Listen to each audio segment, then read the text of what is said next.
We were poor when we were growing up, but Mom and Dad always made sure that we had homemade bread and buckwheat cakes, sausage, and stuff to eat. So we consider ourselves lucky. And but Shantytown was a place that the kids went out and just played on their own. They didn't have TVs. They didn't have much electric. They didn't have nothing. And if we got one wagon amongst 6, 7 of us kids, that we were lucky. And so that's what we considered lucky, is to having one toy to play with then. But back then, we would go down and throw rocks at the river for all day, just to see if we skipped them across the river. We'd have our favorite swimming hole down there, down below we call it the cider mill. It was a Bill Camp place, or the camp place. And we would go down to the cider mill and play in there, the plummies and all. That was all the apples. After it went out through the press, you had a rail that went out and dumped the plummies, and we would throw rocks in there, and the bees would naturally be there, and we'd stir them up. But we would just play all day, and then when we come in, why, Mom would just feed us our supper, and we didn't have too many chores then. But back then, everybody had their own hogs down there, their own pigs they butchered. On Thanksgiving Day, we butchered around 20 hogs, and everybody got a pig and cut it up, and that's what we lived on in the winter. So, and but Shantytown was somewhat different than the other town, the rest of the town. But I don't.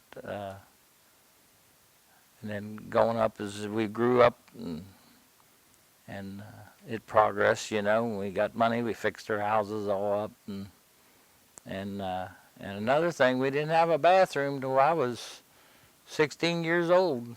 It was go in the outhouse and use your Sears and Roebuck catalog, and that was it. I mean, that might not be appropriate to say on here, but that's the way it was. I mean, I really didn't see a bathroom till the wife and I, Lois, and I got married, you know, and so that was very strange to me at 16 years old. So Tommy Guy, that was my cousin. We'd go down and shovel the apples in the press, and he'd give us a nickel, and we'd come up and town, and the suckers were only a penny, you know, and you could just buy everything for a nickel, you know, a couple candy bars and a soda, and then my Uncle Gene lived above where the funeral home is now, right there. The house is still standing behind the funeral home. Every night I would carry the slop, or the leftover table food, down to the hogs, which we had down at the lower end, and he would give me a nickel for that. And so that's how we, and we was just, that's what we did, you know. So we swam in the river all the time.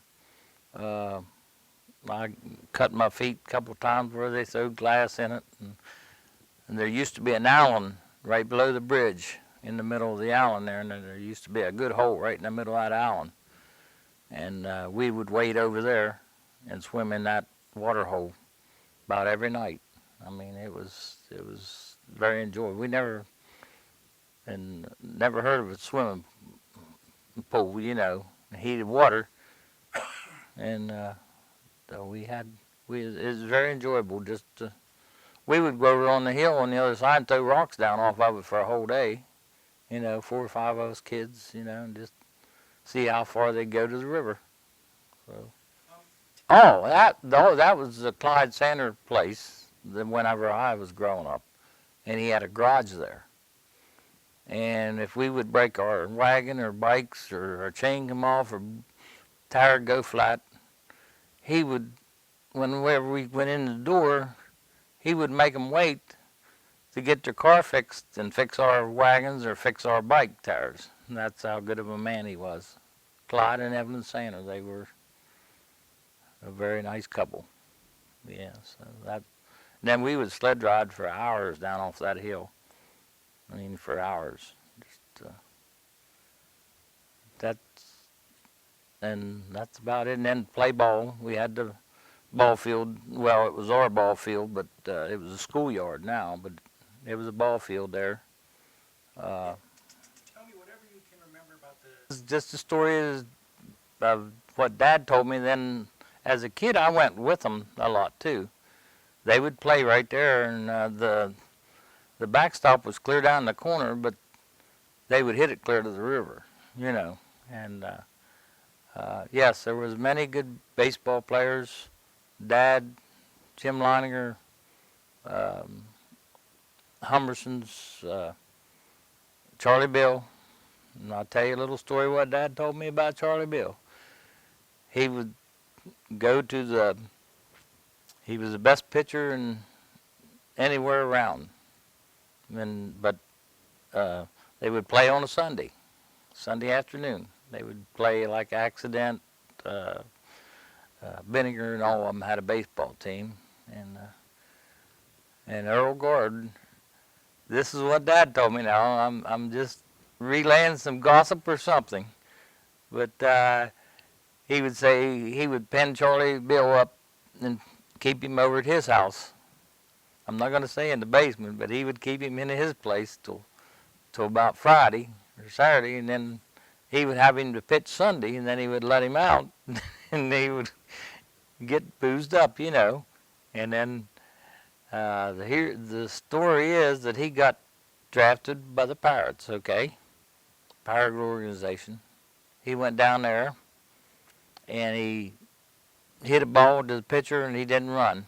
They told him just pick up his stuff and come home.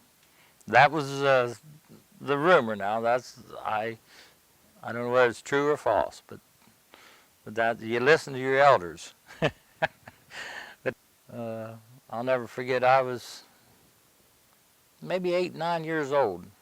And they took me up to Cuzzard, West Virginia. They had a game. They needed one player. And I had never even caught a baseball before.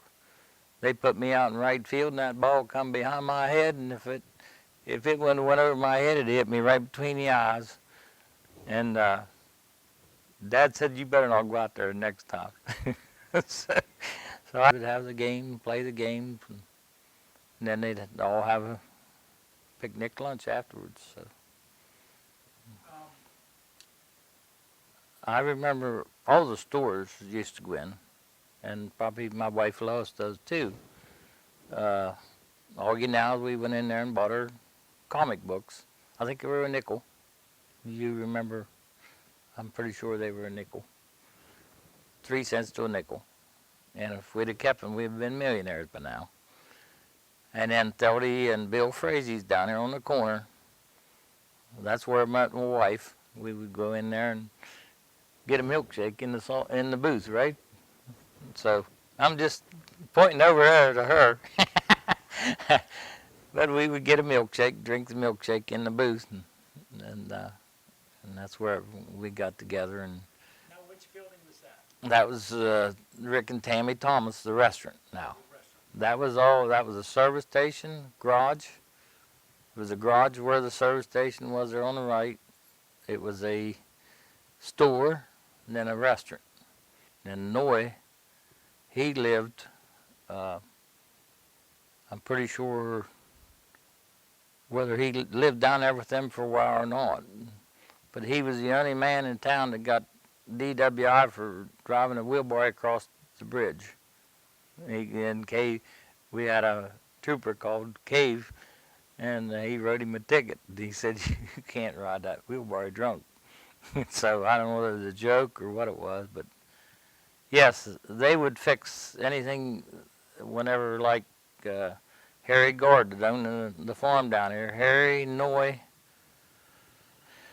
all of them would paint the barn roofs.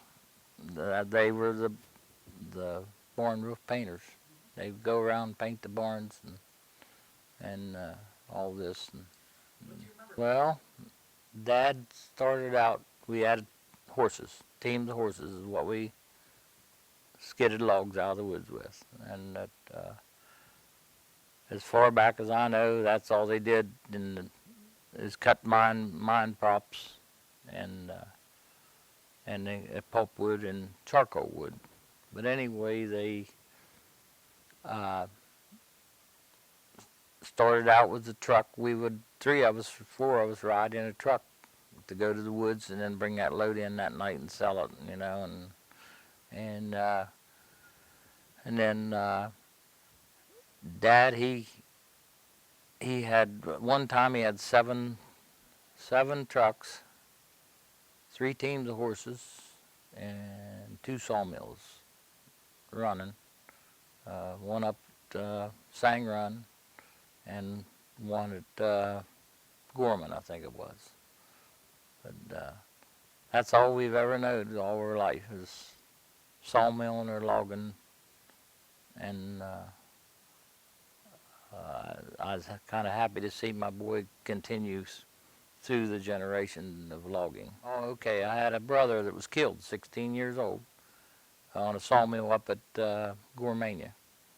The sawyer left on a shaft. We never covered the mantle shaft. The shaft goes from the motor to the saw.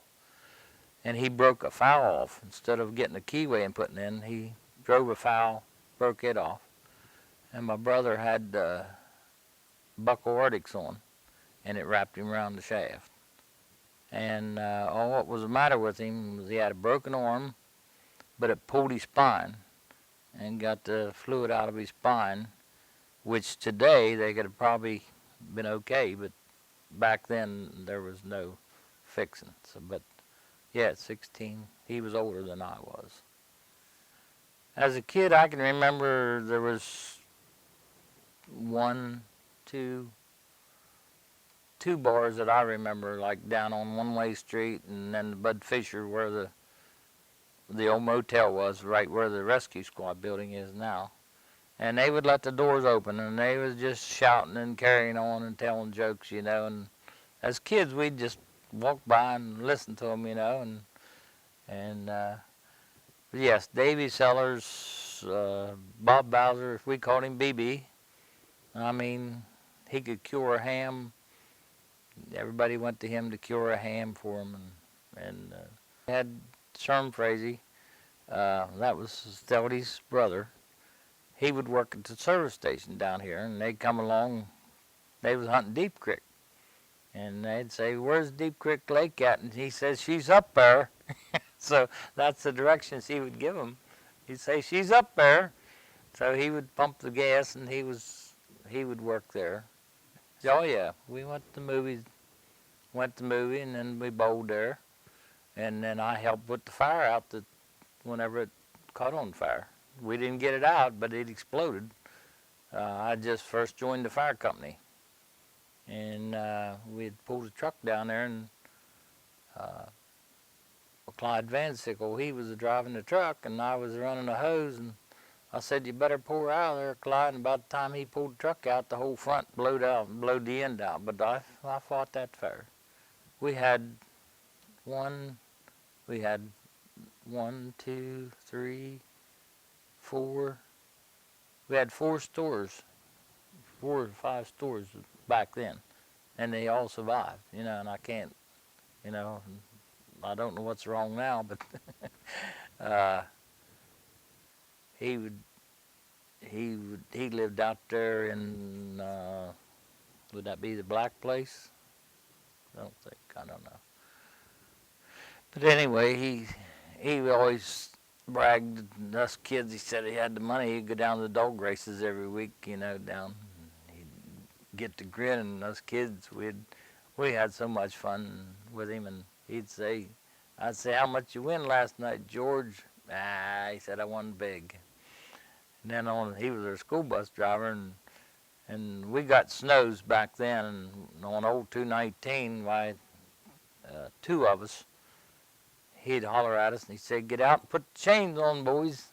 So we'd get out there, and we'd put the chains on for him, and then we'd go on up the hill. And if they do that today, they'd hang you. But we never thought no more about it, and there was high as 25 lumber trucks went out of here every morning with lumber posts on every morning. I mean, it just wasn't one morning; it was every morning, 5 days. What year was that? Yeah, it was in the 50s. Yeah, it was in the 50s. And then we had run 2 trucks for years, and then as business started progressing, the trucks got bigger and the loads got bigger, and everything started getting bigger, But well, we really got the name Dodge City, but you went out. We went out one night, and we was going. Like I say, the trucks was going out of town that night, and I'm going to tell it now because he's gone. Walt Friend hung Tom Dooley. It was a dummy. They stuffed in bibs and straw hat and straw, everything. They hung him on that there before you cross the bridge on that. There was a street light there, and they hung him down from there. And they said they hung Tom Dooley. So that's how we got the name Dodge City. And then there was a couple shootings. The motel across the street. Us kids, we always was afraid to walk by that because he said that somebody got stabbed or shot, which he did get shot, and then he went to Somerset and died in that motel over there where they got the restaurant now. And so we went over there one night and asked her if the blood was still on the wall where he got shot, and she said no, but we know that. And then Bud Schroyer got killed over at the bar there. There used to be a bar as soon as you cross the river where the rafting place is now on the right. That used to be a bar. And Pete Guard shot him, come down and just shot him. Bill Frazee's every Sunday afternoon, and back then it was just a straight stretch out of town. It was no road or anything. It was 2 bridges. Bridge to bridge was a quarter mile. Well, we'd sat there on a Sunday afternoon until enough cars got there, and then we'd drag race. We'd shut the road down up the bridge and this bridge and drag race from bridge to bridge on a Sunday afternoon. Yeah, and that's what we did for entertainment. Yeah. The Charlie Artist, that he lived down at the camp place, clear down the bottom. They had 2 houses down there for a while, and he done all the work in the town of Friendsville for how many years you think he did that? Well, anyway, he did it for about, I'd say 10 years. He took care of, by himself with a wheelbarrow. Took care of the whole town of Friendsville, cleaned it up, kept it clean, and everything. Yeah.